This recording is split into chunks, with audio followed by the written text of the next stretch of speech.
এই বন্যা হলো ভারত কর্তৃক মোদীর বন্যা।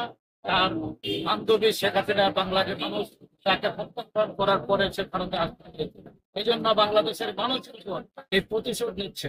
ভারতের জেলার মানুষ আজকে পানিবন্ধ, লক্ষ লক্ষ মানুষ আজকে পানিবন্ধ। মানুষের ঘর বাড়ি দোতলা পর্যন্ত ফেলিতে পানি উঠছে।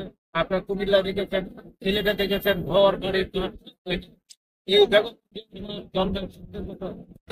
বাংলাদেশের আপামর সমগ্র জনগণ আন্দোলনের মধ্যে দিয়ে বিগত 17 বছর একটি বিনা ভোটের সরকার বাংলাদেশে ছিল এবং ভারতের একটি লেজর ভিত্তিক 9 সেকেন্ড বাংলাদেশকে অঙ্গরাজ্য বানানোর মধ্যে ছিল। সেই সরকার যাচ্ছেন এবং পাঠাচ্ছেন, কারণ এটা এই দেশের ব্যবসায়ীদের মানুষের চাকরিজীবী ব্যবসায়ী যার যতটুকু আছে নিয়ে আমরা দেখেছি 71 সালে জাতি এভাবে উন্নত হয়েছিল। আজকে 2024 সালে জাতি আবার এই জাতি ইনশাল্লাহ এই উত্তরণ আমরা ঘটাতে উত্তরণ এই যাচ্ছেন এবং পাঠাচ্ছেন, কারণ এটা এই দেশের ব্যবসায়ীদের মানুষের চাকরিজীবী ব্যবসায়ী যার যতটুকু আছে নিয়ে আমরা দেখেছি 71 সালে জাতি এভাবে উন্নত হয়েছিল।